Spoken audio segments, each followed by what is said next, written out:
Hi ಸ್ನೇಹಿತರೆ, ನಾನು ಶಂಕರ್, ಸಾಧನ ಶಂಕರ್ ಅಕಾಡೆಮಿ ಶಿಕಾರಿಪುರ. ಸ್ನೇಹಿತರೆ, ತಮಗೆಲ್ಲರಿಗೂ ಗೊತ್ತು. ಎಕ್ಸಾಮ್ ಏನು ಸರ್ ಪೋಸ್ಟ್ಪೋನ್ ಆಗ್ಬೋದು.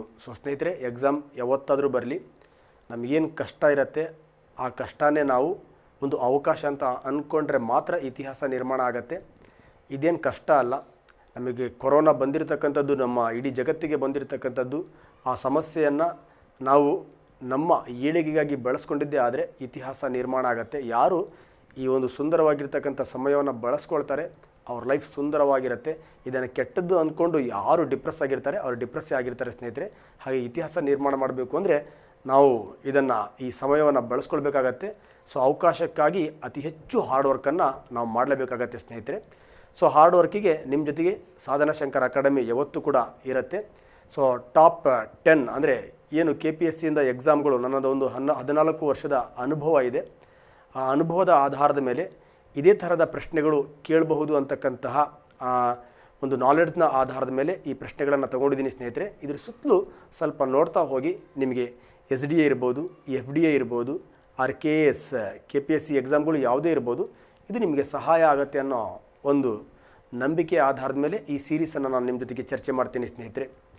ಸ್ನೇಹಿತರೆ, ಸೇಮ್ ಸಾಧನ ಶಂಕರ್ ಅಕಾಡೆಮಿ ಯೂಟ್ಯೂಬ್ ಚಾನಲನ್ನು ಸಬ್ಸ್ಕ್ರೈಬ್ ಮಾಡ್ಕೊಂಡಿದ್ದೀರಾ, ಆದಷ್ಟು ಮಾಡಿಸಿ ಸ್ನೇಹಿತರೆ. ಸಬ್ಸ್ಕ್ರೈಬ್ ಮಾಡಿಸ್ಲಿಕ್ಕೆ ನಿಮ್ಮ ಸ್ನೇಹಿತರನ್ನು ಕೂಡ ಹೇಳಿದ್ದೀರಿ. ನಿಮ್ಮ ಮೊಬೈಲ್ ಸ್ಟೇಟಸ್ಗಳಲ್ಲಿ ಹಾಕ್ಕೊಳ್ಳಿ ಸ್ನೇಹಿತರೆ. ಆದಷ್ಟು ಲೈಕ್ ಮಾಡಿ. ಆ ಲೈಕ್ ಮಾಡಿದ್ದು ಕೂಡ ನಮಗೆ ನಮ್ಮ ಯೂಟ್ಯೂಬಿಗೆ ಕೌಂಟ್ ಆಗುತ್ತೆ. ಹಾಗಾಗಿ ಆದಷ್ಟು ಲೈಕ್ ಮಾಡಲಿಕ್ಕೆ ಟ್ರೈ ಮಾಡಿ ಸ್ನೇಹಿತರೆ. ನಿಮ್ಮ ಸ್ನೇಹಿತರಿಗೂ ಕೂಡ ಹೇಳಿ ಲೈಕ್ ಮಾಡಿ ಅಂತ. ನೆಕ್ಸ್ಟ್ ನಮ್ಮ ಡಿಸ್ಕ್ರಿಪ್ಷನ್ ಲಿಸ್ಟಲ್ಲಿ ನಮ್ಮದೇನು ಸೋಷಿಯಲ್ ಮೀಡಿಯಾದಲ್ಲಿ ನಾವು ಆಕ್ಟಿವ್ ಆಗಿರ್ತಕ್ಕಂತಹ ಎಲ್ಲ ಖಾತೆಗಳಿದೆ, ಅವುಗಳನ್ನು ಫಾಲೋ ಮಾಡಿ ಸ್ನೇಹಿತರೆ. ನಿಮಗೆ ಬೇಕಾಗಿರ್ತಕ್ಕಂತಹ ವೀಡಿಯೋಗಳನ್ನು ಅಥವಾ ನಾವು ಅತಿ ಹೆಚ್ಚು ಇಷ್ಟಪಟ್ಟಿರ್ತಕ್ಕಂಥ ವೀಡಿಯೋಗಳನ್ನು ನಾವು ಅದರಲ್ಲಿ ಪದೇ ಪದೇ ಹಾಕ್ತಾ ಇರ್ತೀವಿ. ಅದರ ಲಿಂಕ್ ಎಲ್ಲ ನಿಮಗೆ ಸಿಗ್ತಾ ಇರುತ್ತೆ. ನಾವೇನು ಸೋರ್ಸನ್ನು ಕಲೆಕ್ಟ್ ಮಾಡಿಕೊಂಡು ನಾಲೆಡ್ಜಿಗಾಗಿ ಏನೇನು ಯೂಸ್ ಮಾಡ್ತಾ ಇರ್ತೀವಿ ಆ ಬುಕ್ಗಳ ಮಾಹಿತಿ ಲೀಸ್ಟ್ ಎಲ್ಲ ನಿಮಗೆ ಅಲ್ಲಿ ಸಿಗ್ತಾ ಇರುತ್ತೆ. ಅದರಲ್ಲೂ ಕೂಡ ನಮ್ಮ ಜೊತೆಗೆ ಫಾಲೋ ಮಾಡಿ ಅಂತ ಹೇಳ್ತಾ, ಸ್ಟೇಟಸ್ ಮತ್ತು ಲೈಕ್ ಮಾಡೋದನ್ನು ಮರಿಬೇಡಿ. ಕಾಮೆಂಟ್ ಮಾಡಿದ್ರೆ ಮತ್ತೆ ಖುಷಿ. ಸ್ಟೇಟಸಲ್ಲಿ ಹಾಕ್ಕೊಳ್ಳಿ, ಲೈಕ್ ಮಾಡಿ ಮತ್ತು ಕಾಮೆಂಟ್ ಮಾಡಿ. ಆ ಖುಷಿಗೋಸ್ಕರ ಮತ್ತೆ ನಿಮಗೆ ಟಾಪ್ 10 ಲಕ್ಷಗಟ್ಟಲೆ ಪ್ರಶ್ನೆಗಳು ನಾನು ನಿಮ್ಮ ಜೊತೆಗೆ ಡಿಸ್ಕಷನ್ ಮಾಡ್ತೀನಿ ಅಂತ ಹೇಳ್ತಾ ಟಾಪಿಕ್ಕಿಗೆ ಎಂಟ್ರಿ ಆಗ್ತೀನಿ ಸ್ನೇಹಿತರೆ. ಸ್ನೇಹಿತರೆ, ಫಸ್ಟ್ ಕ್ವಶನ್, ಮೊಟ್ಟ ಮೊದಲು ಸಂಶ್ಲೇಷಣೆ ಮಾಡಿದ ಸಾವಯವ ವಸ್ತು ಯಾವುದು ಅಂತ. ಫಸ್ಟ್ ಸಿಂಥಸಿಸ್ ಆರ್ಗಾನಿಕ್ ಕಾಂಪೌಂಡ್ ಯಾವುದು ಅಂತ. ಸ್ನೇಹಿತರೆ, ದಟ್ ಈಸ್ 18th ಸೆಂಚುರಿ ಅಥವಾ 19th ಸೆಂಚುರಿಯ ಪ್ರಾರಂಭದಲ್ಲಿ ಜಾನ್ ಬರ್ಜಿಲಿಯಸ್ ಅಂತಕ್ಕಂಥ ಒಬ್ಬ ವಿಜ್ಞಾನಿ ಮೊಟ್ಟ ಮೊದಲು ಒಂದು ಥಿಯರಿಯನ್ನು ಪ್ರಪೋಸ್ ಮಾಡ್ತಾನೆ. ಆ ಥಿಯರಿಗೆ ನಾವು ವೈಟಲ್ ಫೋರ್ಸ್ ಥಿಯರಿ ಅಂತ ಕರಿತೀವಿ ಸ್ನೇಹಿತರೆ. ಕನ್ನಡದಲ್ಲಿ ಜೀವಬಲ ಸಿದ್ಧಾಂತ ಅಂತ ಕರಿತೀವಿ. ಈ ಜೀವಬಲ ಸಿದ್ಧಾಂತ ಆಧಾರದ ಮೇಲೆ ಒಂದು ಕೆಮಿಸ್ಟ್ರಿಯ ಉಗಮವಾಗುತ್ತೆ. ಆ ಕೆಮಿಸ್ಟ್ರಿ ಯಾವುದಪ್ಪ ಅಂದರೆ ಆರ್ಗಾನಿಕ್ ಕೆಮಿಸ್ಟ್ರಿ, ಸಾವಯವ ರಾಸಾಯನಶಾಸ್ತ್ರ. ನೋಡಿ ಸ್ನೇಹಿತರೆ, ಅಂಗಗಳು ಆರ್ಗಾನಿಕ್ ಕೆಮಿಸ್ಟ್ರಿ ಅಂದರೆ ನಮ್ಮ ದೇಹದಲ್ಲಿ ಅಥವಾ ಜೀವಿಯ ದೇಹದಲ್ಲಿ ಕೆಲವೊಂದು ಅಂಗಗಳು ಕೆಲವೊಂದು ವಸ್ತುಗಳನ್ನು ಉತ್ಪತ್ತಿ ಮಾಡುತ್ತದೆ. ಆ ವಸ್ತುಗಳನ್ನು ನಾವು ಯಾವುದೇ ಕಾರಣಕ್ಕೂ ಪ್ರಯೋಗಶಾಲೆಯಲ್ಲಿ ಉತ್ಪತ್ತಿ ಮಾಡಲು ಸಾಧ್ಯವೇ ಇಲ್ಲ ಎಂಬ ಮಾಹಿತಿಯನ್ನು ಕೊಡ್ತಕ್ಕಂತಹ ಸಿದ್ಧಾಂತವೇ ಜೀವಬಲ ಸಿದ್ಧಾಂತ, ವೈಟಲ್ ಫೋರ್ಸ್ ಥಿಯರಿ. ಈ ವೈಟಲ್ ಫೋರ್ಸ್ ಥಿಯರಿಯನ್ನು ಪ್ರಪೋಸ್ ಮಾಡಿದ ವಿಜ್ಞಾನಿ ಜಾನ್ ಬರ್ಜಿಲಿಯಸ್. ಏನು ಒಂದು ಜೀವಿಯ ದೇಹದಲ್ಲಿ ಅಂಗಗಳು ಹೊಸ ಹೊಸ ವಸ್ತುಗಳನ್ನು ಉತ್ಪತ್ತಿ ಮಾಡುತ್ತೆ, ಅದು ಜೀವಿಯ ದೇಹದಲ್ಲಿರ್ತಕ್ಕಂಥ ಅಂಗಗಳ ಬಲದಿಂದ ಮಾತ್ರ ಅಂತಕ್ಕಂಥ ಮಾಹಿತಿಯನ್ನು ಆ ಥಿಯರಿ ಹೇಳುತ್ತೆ. ಹಾಗಾಗಿ ಆರ್ಗನ್ ಮಾತ್ರ ಅದನ್ನು ಪ್ರೊಡ್ಯೂಸ್ ಮಾಡುತ್ತೆ. ಹಾಗಾಗಿ ಆರ್ಗಾನಿಕ್ ಕೆಮಿಸ್ಟ್ರಿ ಉಗಮವಾಯಿತು ಸ್ನೇಹಿತರೆ. ಈ ಆರ್ಗಾನಿಕ್ ಕೆಮಿಸ್ಟ್ರಿ ಉಗಮವಾದ ನಂತರ ಈ ಆರ್ಗಾನಿಕ್ ಕೆಮಿಸ್ಟ್ರಿಯನ್ನು ಕಾರ್ಬನಿಕ್ ಕೆಮಿಸ್ಟ್ರಿಯನ್ನಾಗಿ ಬದಲಾವಣೆ ಮಾಡಲಿಕ್ಕೆ ಅಥವಾ ಆರ್ಗಾನಿಕ್ ಕೆಮಿಸ್ಟ್ರಿಗೆ ಭದ್ರ ಬುನಾದಿ ಹಾಕಲಿಕ್ಕೆ ಮತ್ತೊಬ್ಬ ವಿಜ್ಞಾನಿ ಬರ್ತಾನೆ. ಆ ವಿಜ್ಞಾನಿ ಜರ್ಮನ್ ದೇಶದ ವಿಜ್ಞಾನಿ ಫೆಡ್ರಿಕ್ ವೋಲರ್ ಅಂತಕ್ಕಂತಹ. ಈ ಫೆಡ್ರಿಕ್ ವೋಲರ್ ಅಂತಕ್ಕಂಥ ವಿಜ್ಞಾನಿ ಏನು ಮಾಡ್ತಾನೆ ಅಂದರೆ, ಸಿಂಪಲ್ ಸ್ನೇಹಿತರೆ, ಅಮೋನಿಯಂ ಸೈನೈಟನ್ನು ಕಾಯಿಸಿ ಮೊಟ್ಟ ಮೊದಲು ಕೃತಕವಾಗಿ ಯೂರಿಯಾವನ್ನು ತಯಾರಿಸಿಬಿಡ್ತಾನೆ. ಅಮೋನಿಯಂ ಸೈನೈಟ್ ದ್ರಾವಣವನ್ನು ಕಾಯಿಸಿ ಮೊಟ್ಟ ಮೊದಲು ಕೃತಕವಾಗಿ ಯೂರಿಯಾವನ್ನು ತಯಾರಿಸ್ತಾನೆ. ಆ್ಯಕ್ಚುಲಿ ಯೂರಿಯಾ ಅಂತಕ್ಕಂಥದ್ದು ಜೀವಿಯ ದೇಹದ ಒಳಗಡೆ ಉತ್ಪತ್ತಿ ಆಗ್ತಕ್ಕಂಥ ಸಾವಯವ ವಸ್ತು, ಆರ್ಗಾನಿಕ್ ವಸ್ತು. ಆ ಆರ್ಗಾನಿಕ್ ವಸ್ತುವನ್ನು ಮೊಟ್ಟ ಮೊದಲು ಪ್ರಯೋಗಶಾಲೆಯಲ್ಲಿ ತಯಾರಿಸಿ ಜೀವಬಲ ಸಿದ್ಧಾಂತದ ತಳಹದಿ ಇರುತ್ತಲ್ವ ಅದನ್ನು ಅಲುಗಾಡಿಸ್ತಾನೆ ಸ್ನೇಹಿತರೆ. ಅಲುಗಾಡಿಸಿ ಮೊಟ್ಟ ಮೊದಲು ಕೃತಕವಾಗಿ ಯೂರಿಯಾವನ್ನು ಅಥವಾ ಯೂರಿಯಾ ಅಂತಕ್ಕಂತಹ ಸಾವಯವ ವಸ್ತುವನ್ನು ತಯಾರಿಸಿದ ವಿಜ್ಞಾನಿ ಫೆಡ್ರಿಕ್ ಓಲರ್. ಹಾಗೆ ತಯಾರಿಸಿ ಫೆಡ್ರಿಕ್ ಓಲರ್ ಸಾವಯವ ರಾಸಾಯನಶಾಸ್ತ್ರ, ಏನು ಕಾರ್ಬನಿಕ್ ರಾಸಾಯನಶಾಸ್ತ್ರ ಅಂತ ಈಗ ಪ್ರಸ್ತುತವಾಗಿ ಕರೆಸ್ಕೊಳ್ಪಡತ್ತೆ, ಅದರ ಪಿತಾಮಹನಾಗಿ ಹೋಗ್ತಾನೆ ಸ್ನೇಹಿತರೆ. ಈ ಒಂದು ಅಮೋಘವಾಗಿರ್ತಕ್ಕಂಥ ಕಾಣಿಕೆಯನ್ನು ಕೊಟ್ಟಂಥ ಫೆಡ್ರಿಕ್ ಓಲರ್ ಜರ್ಮನ್ ದೇಶದವನಾಗಿರ್ತಾನೆ. ಸೊ ಅವನ ಒಂದು ಸವಿ ನೆನಪಿಗಾಗಿ 1982ರಲ್ಲಿ ಜರ್ಮನ್ ದೇಶದವರು ಅಂಚೆ ಚೀಟಿಯಲ್ಲಿ ಯೂರಿಯಾದ ರಚನಾ ಸೂತ್ರವನ್ನು ಕೂಡ ಪ್ರಿಂಟ್ ಹಾಕಿಸ್ತಾರೆ ಸ್ನೇಹಿತರೆ. ಹಾಗಾಗಿ ಮೊಟ್ಟ ಮೊದಲು ಸಂಶ್ಲೇಷಣೆ ಮಾಡಿದ ಸಾವಯವ ವಸ್ತು ಯಾವುದು ಅಂತ ಕೇಳಿದ್ರೆ ಯೂರಿಯಾ ಸ್ನೇಹಿತರೆ. ಈ ಯೂರಿಯಾವನ್ನು ಮೊಟ್ಟ ಮೊದಲು ಕೃತಕವಾಗಿ ಪ್ರಯೋಗಶಾಲೆಯಲ್ಲಿ ತಯಾರಿಸಿದ ವಿಜ್ಞಾನಿ ಯಾರಪ್ಪ ಅಂದರೆ ಫೆಡ್ರಿಕ್ ಓಲರ್. ಅಜೈವಿಕ ವಸ್ತುಗಳಿಂದ ಮೊಟ್ಟ ಮೊದಲು ತಯಾರಿಸಿದ ಒಂದು ಸಾವಯವ ವಸ್ತು ಯೂರಿಯಾ. ಸೊ ನಿಮಗೆಲ್ಲ ಇವೆಲ್ಲ ಕಂಟೆಂಟ್ಗಳು ನಾನು ನಿಮ್ಮ ಜೊತೆಗೆ ಡಿಸ್ಕಷನ್ ಮಾಡ್ತಾ ಬರ್ತೀನಿ. ಒಂದನೇ ಪ್ರಶ್ನೆಗೆ that is B is right answer ಸ್ನೇಹಿತರೆ. ಇವುಗಳಲ್ಲಿ ನ್ಯೂಟ್ರಾನ್ ರಹಿತ ಧಾತು ಯಾವುದು ಅಂತ. ಸೊ ನಾವು ಆಲ್ರೆಡಿ ಹೇಳಿದ್ದೀವಿ, ದ್ರವ್ಯದ ಅತ್ಯಂತ ಚಿಕ್ಕ ಕಣ ಪರಮಾಣುವಿನಲ್ಲಿ ಪ್ರೋಟಾನ್, ನ್ಯೂಟ್ರಾನ್, ಎಲೆಕ್ಟ್ರಾನ್ ಇರುತ್ತೆ. ಈ ಪರಮಾಣುಗಳು ಸಾಮಾನ್ಯವಾಗಿ ಮೂಲ ವಸ್ತುವಿನ ರೂಪಗಳಲ್ಲಿ ಇರುತ್ತೆ, ಅಥವಾ ಮೂಲ ವಸ್ತುಗಳು ಸಾಮಾನ್ಯವಾಗಿ ಅಣು ಮತ್ತು ಪರಮಾಣು, ಬಟ್ ಪರಮಾಣುಗಳು ಮೂಲ ವಸ್ತುಗಳ ರೂಪದಲ್ಲಿ ಇರುತ್ತೆ. ಹಾಗಾದರೆ ಒಂದು ಮೂಲ ವಸ್ತು ಅಂದಮೇಲೆ, ಒಂದು ಪರಮಾಣು ಅಂದಮೇಲೆ ಪ್ರೋಟಾನ್, ನ್ಯೂಟ್ರಾನ್, ಎಲೆಕ್ಟ್ರಾನ್ ಇರಲೇಬೇಕು. ಆದರೆ ಈ 118 ಧಾತುಗಳಲ್ಲಿ ಒಂದು ಧಾತು ಇದೆಯಲ್ವಾ, ಆ ಒಂದು ಧಾತು ನ್ಯೂಟ್ರಾನ್ ರಹಿತ ಧಾತುವಾಗಿದೆ. ಆ ಧಾತು ಯಾವುದು ಅಂತ. ಸೊ ಸ್ನೇಹಿತರೆ, ಆ ಧಾತು ಯಾವುದು ಅಂತ ಕೇಳಿದ್ರೆ ಫಸ್ಟ್ ಆಪ್ಷನ್ ಬರ್ತಕ್ಕಂಥದ್ದು ಹೈಡ್ರೋಜನ್. ಸರ್, ಹೈಡ್ರೋಜನ್ ಪರಮಾಣು ಸಂಖ್ಯೆ 1 ಇದೆ. ಪರಮಾಣು ಸಂಖ್ಯೆ 1 ಇದೆ ಅಂದಮೇಲೆ ಅದರ ಪ್ರೋಟಾನ್ 1 ಇದೆ ಅಂತ ಅರ್ಥ, ಎಲೆಕ್ಟ್ರಾನ್ 1 ಇದೆ ಅಂತ ಅರ್ಥ, ನ್ಯೂಟ್ರಾನ್. ಸೊ ಸ್ನೇಹಿತರೆ, ಹೈಡ್ರೋಜನ್ಗೆ 3 ಐಸೋಟೋಪ್ಗಳಿವೆ. ಒಂದು ಪ್ರೋಟಾನನ್ನು ಹೊಂದಿರತಕ್ಕಂಥದ್ದು, ಇನ್ನೊಂದು 1 ಪ್ರೋಟಾನ್ 1 ನ್ಯೂಟ್ರಾನನ್ನು ಹೊಂದಿರತಕ್ಕಂಥದ್ದು, ಇನ್ನೊಂದು 1 ಪ್ರೋಟಾನ್ 2 ನ್ಯೂಟ್ರಾನನ್ನು ಹೊಂದಿರತಕ್ಕಂಥದ್ದು. ಹಾಗಾಗಿ 1H1, 1H2, 1H3. ಹಾಗಾಗಿ ಈ 3 ಐಸೋಟೋಪ್ಗಳಿದೆಯಲ್ವಾ, ಆ 3 ಐಸೋಟೋಪ್ಗಳಿಗೆ ಪ್ರೋಟಿಯಂ, ಡ್ಯೂಟೇರಿಯಂ ಮತ್ತು ಟ್ರೀಶಿಯಂ ಅಂತ ಕರಿತೀವಿ. ಇಲ್ಲಿ ಪ್ರೋಟಿಯಂ ಇದೆಯಲ್ವಾ, ಪ್ರೋಟಿಯಂ 1H1, ಅದರಲ್ಲಿ 1 ಪ್ರೋಟಾನ್ 1 ಎಲೆಕ್ಟ್ರಾನ್ ಮಾತ್ರ ಇರುತ್ತೆ. ಅದರಲ್ಲಿ ಯಾವುದೇ ಕಾರಣಕ್ಕೂ ನ್ಯೂಟ್ರಾನ್ ಇರಲ್ಲ. ಹಾಗಾಗಿ ನ್ಯೂಟ್ರಾನ್ ರಹಿತ ಹೈಡ್ರೋಜನ್ದ ಐಸೋಟೋಪಿಗೆ ಏನಂತ ಕರಿತೀವಿ ನಾವು, ಪ್ರೋಟಿಯಂ. ಆ ಪ್ರೋಟಿಯಮ್ಮನ್ನೇ ನಾವು ಸಾಮಾನ್ಯವಾಗಿ ಏನಂತ ಕರಿತೀವಿ, ಹೈಡ್ರೋಜನ್ ಅಂತ ಕರಿತೀವಿ ಸ್ನೇಹಿತರೆ. ಹಾಗಾದರೆ ನಾವು H2O, HCl, H2SO4 ಏನು ಅನೇಕ ಸಂಯುಕ್ತಗಳನ್ನು ಉತ್ಪತ್ತಿ ಮಾಡ್ತಕ್ಕಂಥ ಹೈಡ್ರೋಜನ್ ಇದೆಯಲ್ವಾ, ಆ ಸಾಮಾನ್ಯ ಹೈಡ್ರೋಜನ್ಗೆ ಇರ್ತಕ್ಕಂಥ ಇನ್ನೊಂದು ಹೆಸರೇ ಪ್ರೋಟಿಯಂ. ಹಾಗಾಗಿ ಇವುಗಳಲ್ಲಿ ನ್ಯೂಟ್ರಾನ್ ರಹಿತ ಧಾತು ಯಾವುದು ಅಂತ ಕೇಳಿದ್ರೆ ಪ್ರೋಟಿಯಂ ಈಸ್ ರೈಟ್ ಆನ್ಸರ್. ಪ್ರೋಟಿಯಂ ಆಪ್ಷನಲ್ಲಿ ಇಲ್ಲ ಅಂದರೆ hydrogen is right option.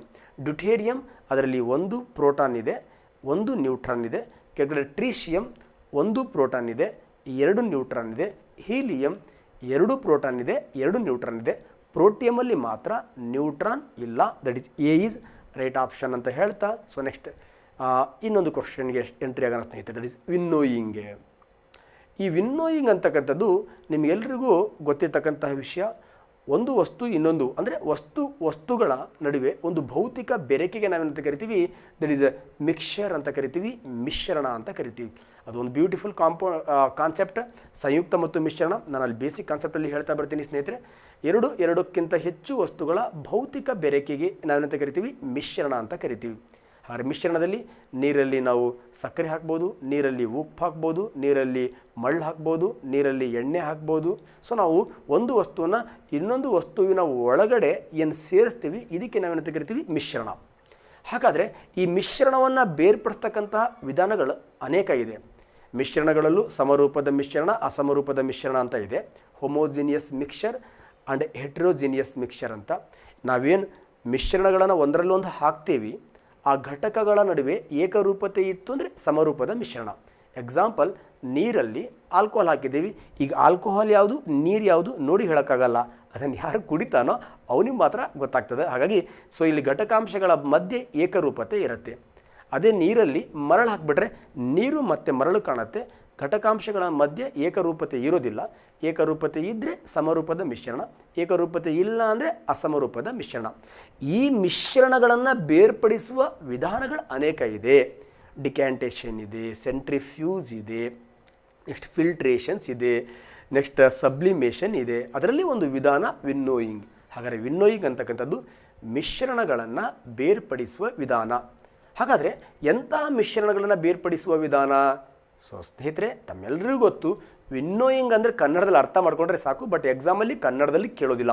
ಇಂಗ್ಲೀಷಲ್ಲೂ winnowing ಅಂತ ಕೊಡ್ತಾನೆ, ಕನ್ನಡ ಮೀಡಿಯಂ ಪೇಪರಲ್ಲೂ ಕೂಡ ಪ್ರಿಂಟೆಡಲ್ಲೂ ಕೂಡ ವಿನ್ನೋಯಿಂಗ್ ಅಂತ ಕೊಡ್ತಾನೆ. ವಿನ್ನೋಯಿಂಗ್ ಅಂದರೆ ನಮಗೆ ಫಸ್ಟ್ ಗೊತ್ತಿರಬೇಕು. ವಿನ್ನೋಯಿಂಗ್ ಅಂತ ಗೊತ್ತಿದ್ರೆ ಆಪ್ಷನನ್ನು ಈಸಿಯಾಗಿ ನಾವು ಫಿನಿಷ್ ಮಾಡ್ಬೋದು. ಹಾಗಾದ್ರೆ ವಿನ್ನೋಯಿಂಗ್ ಅಂದರೆ ಏನು? ವಿನ್ನೋಯಿಂಗ್ ಅಂದರೆ ತಮ್ಮ ಎಲ್ಲರಿಗೂ ಗೊತ್ತು, ಕಣ ತೂರುವುದು ಅಂತ ಅರ್ಥ. ಹಾಗಾದ್ರೆ ತೂರ್ತೀವಲ್ವಾ, ಎಕ್ಸಾಂಪಲ್ ಒಂದು ಭತ್ತ ಇರುತ್ತೆ, ಭತ್ತನ ಮರದಲ್ಲಿ ಹಾಕಿ ತೂರ್ತೀವಿ. ತೂರಿದಾಗ ಭತ್ತ ಏನಾಗುತ್ತೆ? ಗಟ್ಟಿ ಗಟ್ಟಿ ಗಟ್ಟಿ ಕೆಳಗಡೆ ಬೀಳತ್ತೆ, ಜೊಳು ಜೊಳು ಮುಂದಕ್ಕೆ ಹೋಗುತ್ತೆ. ಯಾರ ಹೆಲ್ಪಿಂದ ಮುಂದಕ್ಕೆ ಹೋಗುತ್ತೆ? ಗಾಳಿ ಹೆಲ್ಪಿಂದ ಮುಂದಕ್ಕೆ ಹೋಗುತ್ತೆ. ಹಾಗಾದ್ರೆ ಸಿಂಪಲ್, ಈ ಗಟ್ಟಿ ಗಟ್ಟಿ ಗಟ್ಟಿ ಇದೆಯಲ್ವಾ, ಇದು ಹೆಚ್ಚಿನ ಸಾಂದ್ರತೆಯನ್ನು ಹೊಂದಿರತಕ್ಕಂಥ ಕಣಗಳು. ಈ ತಳತಳಗಿರ್ತಾವಲ್ವಾ, ಇವು ಹಗುರವಾಗಿರ್ತಕ್ಕಂಥ ಕಣಗಳು. ನೆಕ್ಸ್ಟ್ ಗಾಳಿ. ಅಂದರೆ ಗಾಳಿಯ ಸಹಾಯದಿಂದ ಭಾರವಾದ ಕಣಗಳಿಂದ ಹಗುರವಾದ ಕಣಗಳನ್ನು ಬೇರ್ಪಡಿಸುವ ವಿಧಾನಕ್ಕೆ ನಾವೇನಂತ ಕರಿತೀವಿ? Winnowing. One of the very very important.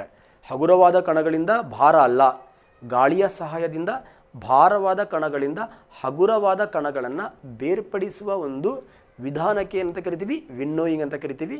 ಈಗ ವಿನ್ನೋಯಿಂಗ್ ಅಂದರೆ ತೂರುವುದು, ಕ್ಲಿಯರ್. ಹಾಗಾದರೆ ತೂರೋದು ಮಿಶ್ರಣಗಳನ್ನು ಬೇರ್ಪಡಿಸೋದು. ಮಿಶ್ರಣ ಅಂದರೆ ಒಂದು ಭಾರವಾಗಿರ್ತಕ್ಕಂಥ ಭತ್ತ, ಇನ್ನೊಂದು ಹಗುರವಾಗಿರ್ತಕ್ಕಂಥ ಜೊಳ್ಳು. ಸೊ ಯಾರ ಸಹಾಯದಿಂದ? ಗಾಳಿಯ ಸಹಾಯದಿಂದ. ಈಗ ವಿನ್ನೋಯಿಂಗ್ ಮೇಲೆ ಯಾವುದೇ ಪ್ರಶ್ನೆಗಳು ಕೇಳಿ ನಾವು ಬ್ಯೂಟಿಫುಲ್ಲಾಗಿ ಆನ್ಸರ್ ಮಾಡ್ಬೋದು ಸ್ನೇಹಿತರೆ. ಹಾಗಾದರೆ ಮಿಶ್ರಣಗಳನ್ನು ಬೇರ್ಪಡಿಸುವ ವಿಧಾನ, that is B is right answer ಅಂತ ಹೇಳ್ತಾ, ಸೊ ನೆಕ್ಸ್ಟ್ ಕ್ವಶನ್ ಎಂಟ್ರಿ ಆಗ್ತೀನಿ ಸ್ನೇಹಿತರೆ. ಇವುಗಳಲ್ಲಿ ಯಾವುದು ಕೇಂದ್ರಾಭಿಮುಖ ಬಲಕ್ಕೆ ಉದಾಹರಣೆ ಅಲ್ಲ? ಇದರಲ್ಲಿ ಯಾವುದು ಸೆಂಟ್ರಿಪಿಟಲ್ ಫೋರ್ಸ್ ಇದೆಯಲ್ವಾ, ಆ ಸೆಂಟ್ರಿಪಿಟಲ್ ಫೋರ್ಸ್ಗೆ ಎಕ್ಸಾಂಪಲ್ ಅಲ್ಲ ಅಂತ. ಸೊ ಸ್ನೇಹಿತರೆ, ಇದು ಸ್ವಲ್ಪ ಕ್ಲಾರಿಟಿ ಇರಲಿ. Centripetal force, centrifugal force. ಕೇಂದ್ರಾಭಿಮುಖ ಬಲ, ಕೇಂದ್ರ ತ್ಯಾಗಿ ಬಲ.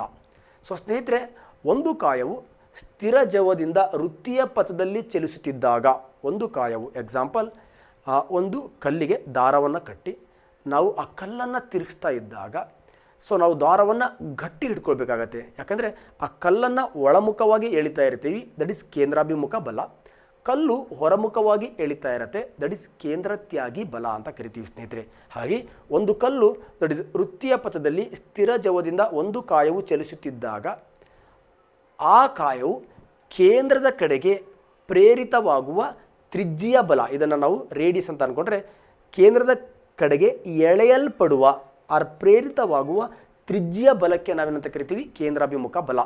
ಆ ಕಲ್ಲರೆ ಕೇಂದ್ರಾಭಿಮುಖ ಬಲ ಪಡಿಲಿಲ್ಲ ಅಂದರೆ ಕಲ್ಲೇನಾಗ್ಬಿಡತ್ತೆ? ಹೊರಗಡೆ ಹೋಗಿ ಬಿದ್ದುಬಿಡತ್ತೆ ಸ್ನೇಹಿತರೆ. ಸೊ ಹಾಗಾಗಿ ಈ ಕೇಂದ್ರಾಭಿಮುಖ ಬಲ ಅಂತಕ್ಕಂಥದ್ದು ಒಂದು ದಟ್ ಈಸ್ ತ್ರಿಜ್ಯೀಯ ಬಲ ಅಂತಲೂ ಕೂಡ ಕರೀತಾರೆ ಸ್ನೇಹಿತರೆ.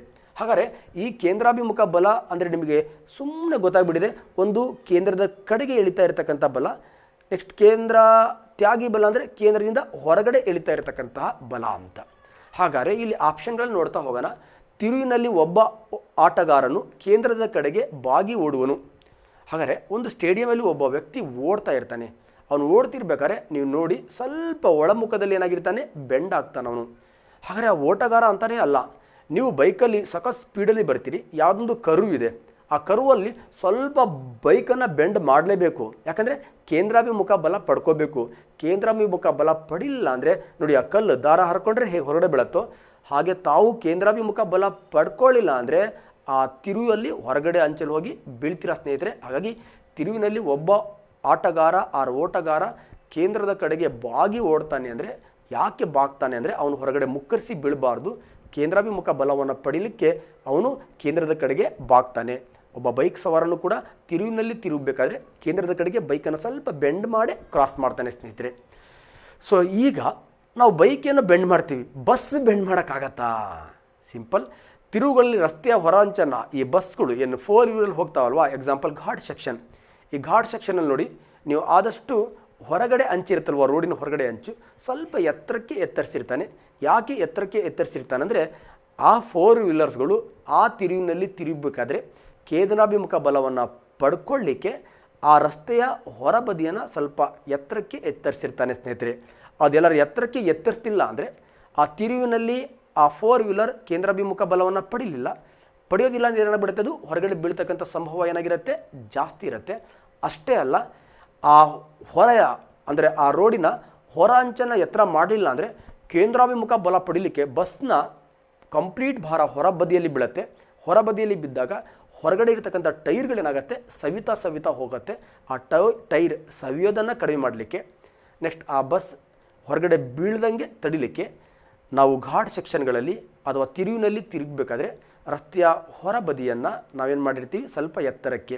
ಇದು ರಸ್ತೆ ಅಂತಲೇ ಅಲ್ಲ, ರೈಲ್ವೆ ಹಳಿಗಳನ್ನು ಕೂಡ ರೈಲು ತಿರುವಿನಲ್ಲಿ ತಿರುಗಬೇಕಾದ್ರೆ ಹೊರ ರೈಲ್ವೆ ಹಳಿಯನ್ನು ಸ್ವಲ್ಪ ಆ ತಿರುವಿನಲ್ಲಿ ಎತ್ತರಕ್ಕೆ ಏನು ಮಾಡಿರ್ತಾರೆ, ಫಿಕ್ಸ್ ಮಾಡಿರ್ತಾರೆ ಸ್ನೇಹಿತರೆ. ನೆಕ್ಸ್ಟ್ ಸೂರ್ಯನನ್ನು ಗ್ರಹಗಳು ಸುತ್ತುತ್ತಿರುವುದು, ಎಸ್ ಆಲ್ರೆಡಿ ಹೇಳಿದ್ದೀನಿ ನಾನು, ಕಲ್ಲು, ದಾರ ಅಂಡ್ ಕೈ. ಹಾಗೆ ಕೈ ಇದೆಯಲ್ವಾ, ಈ ಕೈ ಆ ದಾರನ ಒಳಗಡೆ ಎಳಿತಾ ಇದೆ, ಕೇಂದ್ರಾಭಿಮುಖ ಬಲ, ಕಲ್ಲು ಹೊರಗಡೆ ಎಳಿತಾ ಇದೆ. ಸಿಂಪಲ್. ಈ ಕೈ ಥರ ಸೂರ್ಯ ಇರ್ತಾನೆ, ಸೊ ಆ ಕಲ್ ಥರ ಗ್ರಹಗಳಿರ್ತವೆ.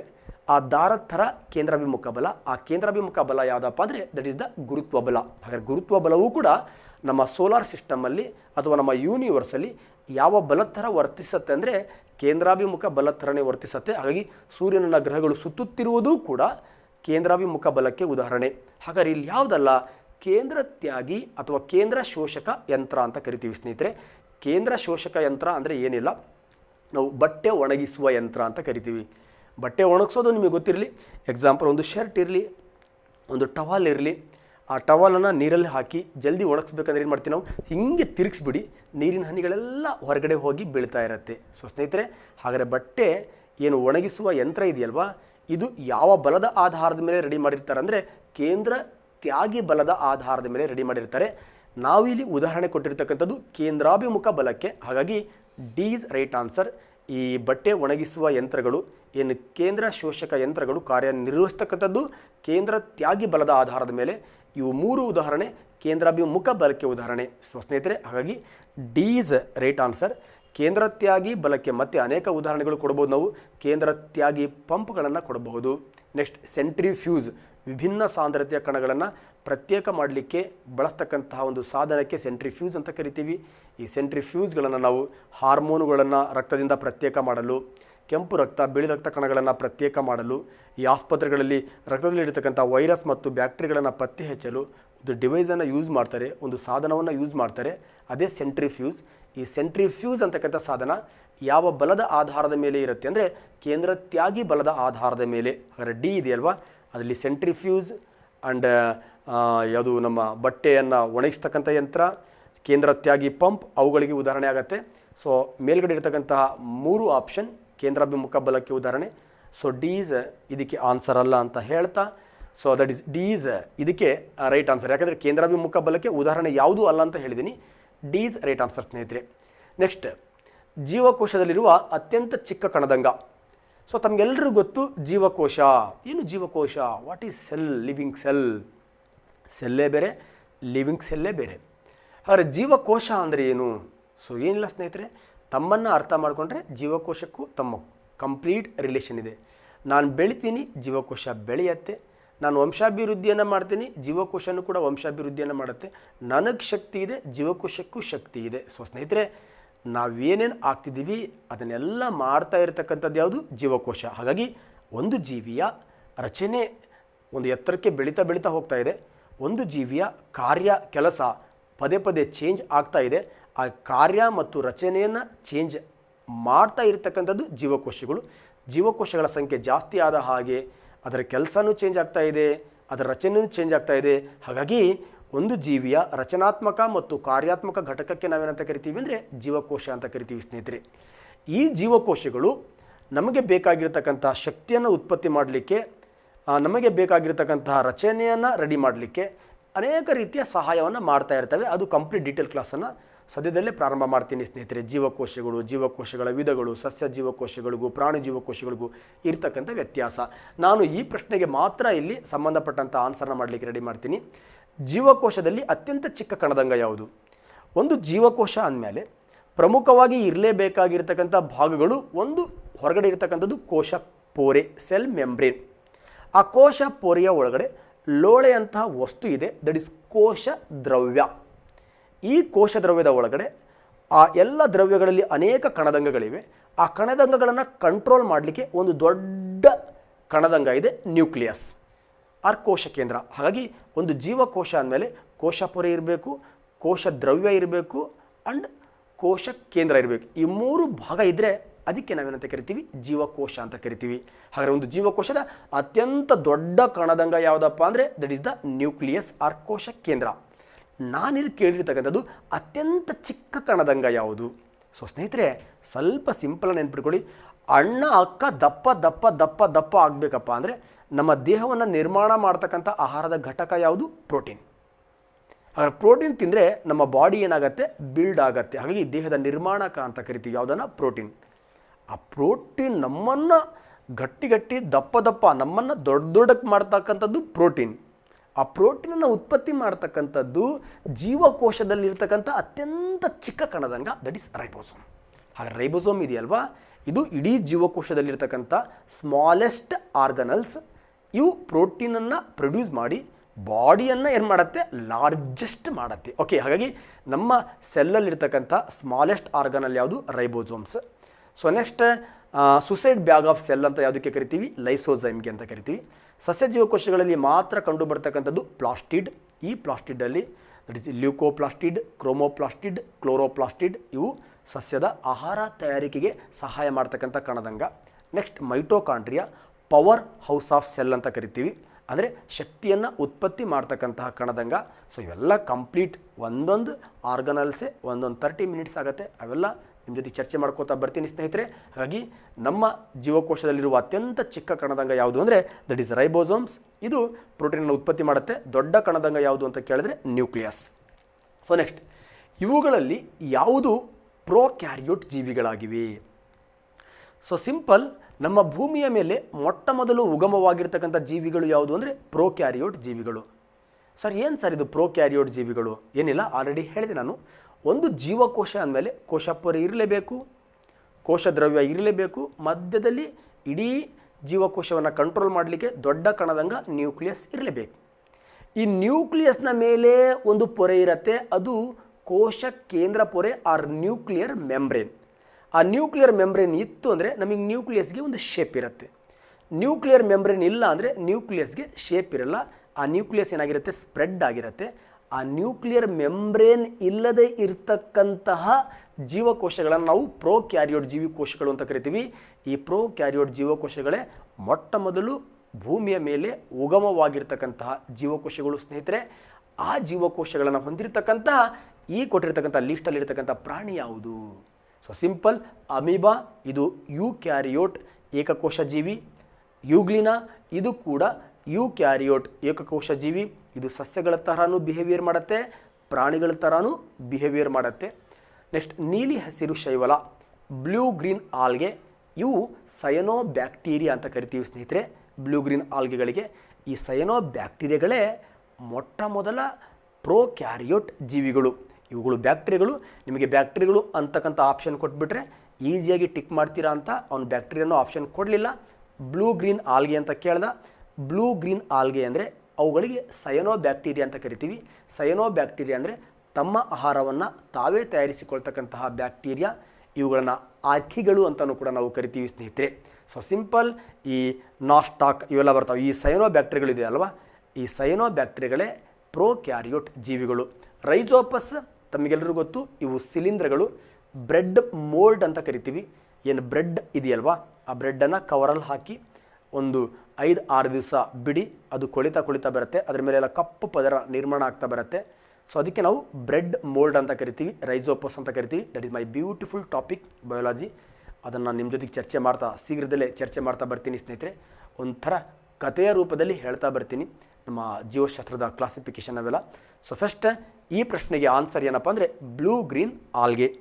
ಇದು ಒಂದು ಸಯನೋ ಬ್ಯಾಕ್ಟೀರಿಯಾ, ಇದು ಒಂದು ಪ್ರೋಕ್ಯಾರಿಯೋಟ್ ಜೀವಿ.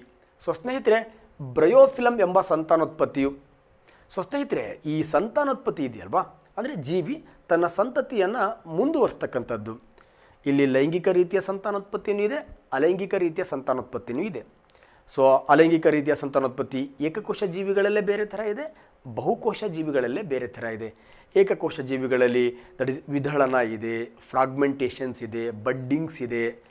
ಇವೆಲ್ಲ ಬಹು ವಿದಳನ ಇದೆ. ನೆಕ್ಸ್ಟ್ ಅಡ್ಡ ವಿದಳನ ಇದೆ. ಸೊ ನೆಕ್ಸ್ಟ್ ಇವೆಲ್ಲ ಅನೇಕ ರೀತಿಯ ಸಂತಾನೋತ್ಪತ್ತಿ ಏಕಕೋಶ ಜೀವಿಗಳಲ್ಲಿ ನಡೆಯುತ್ತೆ, ಬೀಜಿಕಗಳ ಮೂಲಕ ನಡೆಯುತ್ತೆ. ಬಟ್ ಬಹುಕೋಶೀಯ ಜೀವಿಗಳಲ್ಲಿ ಅಥವಾ ಉನ್ನತ ವರ್ಗದ ಸಸ್ಯಗಳಲ್ಲೂ ಕೂಡ ಲೈಂಗಿಕ ರೀತಿಯ ಸಂತಾನೋತ್ಪತ್ತಿ ಮತ್ತು ಅಲೈಂಗಿಕ ರೀತಿಯ ಸಂತಾನೋತ್ಪತ್ತಿ ನಡೆಯುತ್ತೆ. ಆ ಉನ್ನತ ವರ್ಗದ ಸಸ್ಯಗಳಿದೆಯಲ್ವಾ, ಅವುಗಳಲ್ಲಿ ಅಲೈಂಗಿಕ ರೀತಿಯ ಸಂತಾನೋತ್ಪತ್ತಿ, ಲೈಂಗಿಕ ರೀತಿಯ ಲೈಂಗಿಕ ರೀತಿಯ ಸಂತಾನೋತ್ಪತ್ತಿ ಅಂದರೆ ಹೆಣ್ಣು ಮತ್ತು ಗಂಡು ಲಿಂಗಾಣುಗಳ ಸಂಯೋಗದಿಂದ ನಡೆಯುತ್ತೆ. ಹಾಗಾದರೆ ಸಸ್ಯಗಳಲ್ಲಿ ಲೈಂಗಿಕ ರೀತಿಯ ಸಂತಾನೋತ್ಪತ್ತಿಯನ್ನು ನಡೆಸಲಿಕ್ಕೆ ಒಂದು ಅಂಗ ಇದೆ, ದಟ್ ಈಸ್ ಹೂವು.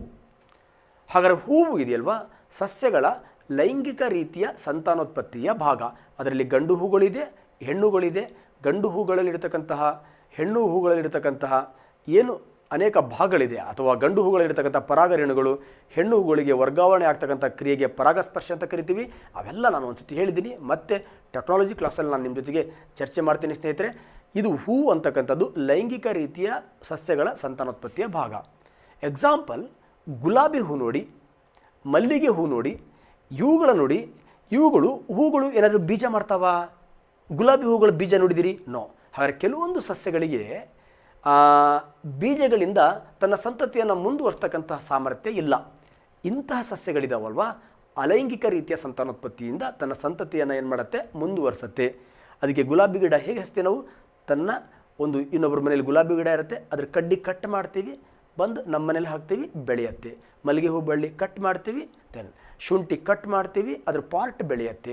ಕಬ್ಬು ಕಟ್ ಮಾಡ್ತೀವಿ, ಅದ್ರ ಪಾರ್ಟ್ ಬೆಳೆಯುತ್ತೆ. ಈ ಥರ ಸಸ್ಯದ ದೇಹವನ್ನು ತುಂಡು ಮಾಡಿ ಆ ದೇಹದಿಂದ ಹೊಸ ಸಸ್ಯ ಬೆಳೀತೀವಲ್ವಾ, ಇವೆಲ್ಲ ಉನ್ನತ ಸಸ್ಯಗಳಲ್ಲಿ ಅಲೈಂಗಿಕ ರೀತಿಯ ಸಂತಾನೋತ್ಪತ್ತಿಗಳು. ಈ ಉನ್ನತ ಸಸ್ಯಗಳಲ್ಲಿ ಅಲೈಂಗಿಕ ರೀತಿಯ ಸಂತಾನೋತ್ಪತ್ತಿಗಳು ಕಾಂಡದಿಂದನಾದರೂ ಬೆಳಿಬಹುದು, ನೆಕ್ಸ್ಟ್ ಬೇರಿಂದನಾದರೂ ಬೆಳಿಬಹುದು. ಶುಂಠಿ ಬೇರಿಂದ ಬೆಳಿತೀವಿ, ಗುಲಾಬಿ ಗಿಡ ಕಾಂಡದಿಂದ ಬೆಳಿತೀವಿ. ಅದೇ ಥರ ಎಲೆಯಿಂದನೂ ಕೂಡ ಸಸ್ಯಗಳನ್ನು ಬೆಳಿತೀವಿ. ಎಕ್ಸಾಂಪಲ್, ನಾವು ಕಾಡು ಬಸಳೆ ಸಸ್ಯ ಅಂತ ಹೇಳ್ತೀವಿ. ಈ ಕಾಡು ಬಸಳೆ ಇದೆಯಲ್ವಾ, ಆ ಎಲೆಗಳು ಬೆಳೆಯುತ್ತೆ. ಆ ಎಲೆಗಳ ತುದಿಗಳ ಮೇಲೆ ನಾಡ್ಸ್ಗಳು ಇರುತ್ತೆ. ಆ ಎಲೆಗಳು ಕಟ್ಟಾದಾಗ ಆ ಎಲೆ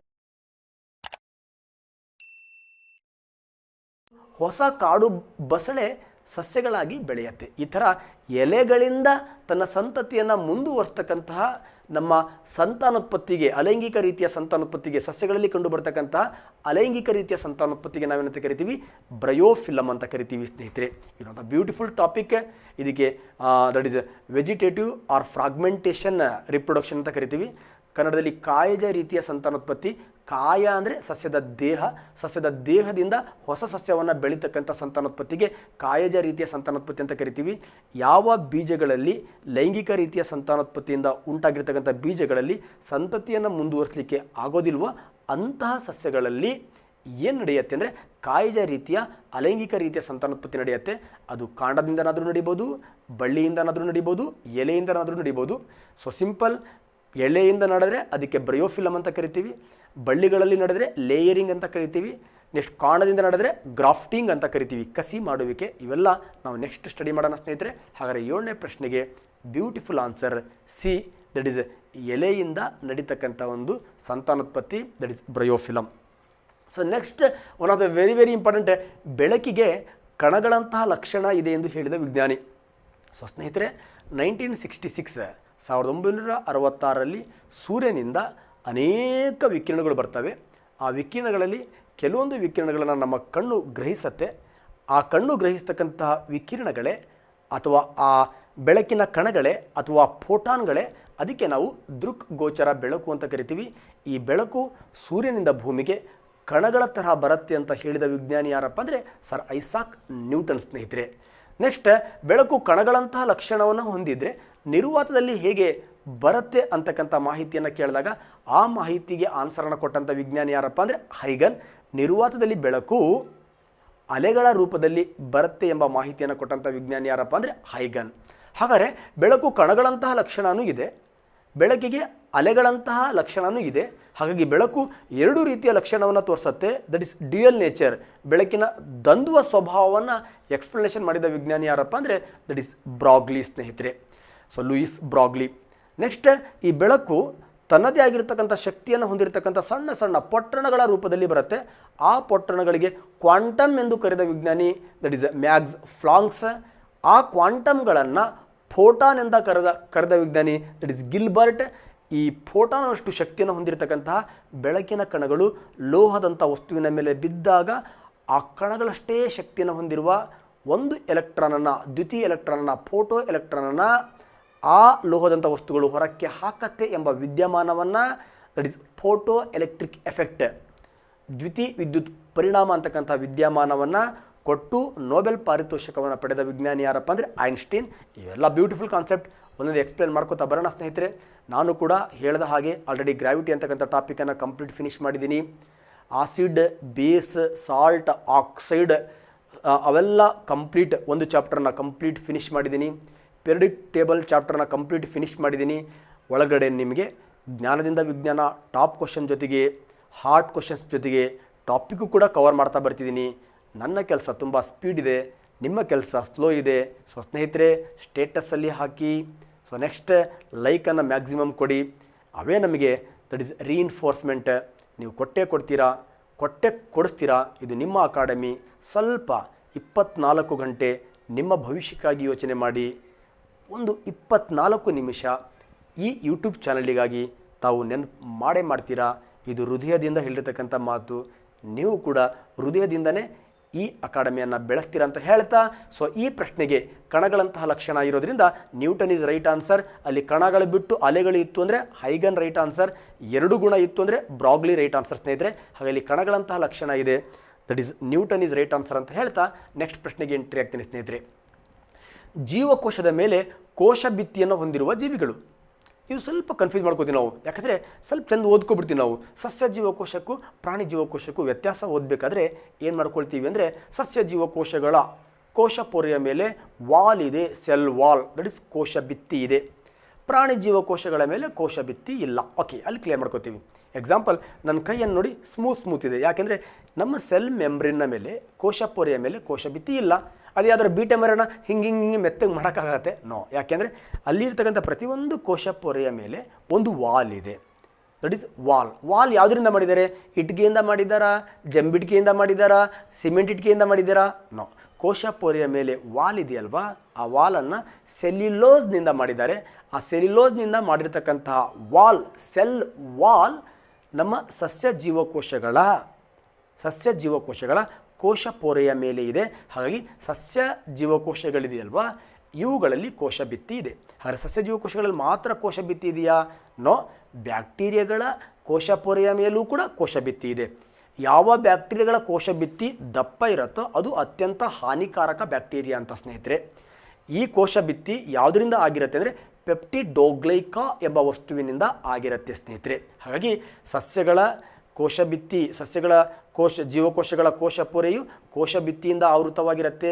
ಬ್ಯಾಕ್ಟೀರಿಯಾಗಳ ಕೋಶ ಪೊರೆಯೂ ಕೂಡ ಕೋಶ ಭಿತ್ತಿಯಿಂದ ಆವೃತವಾಗಿರುತ್ತೆ.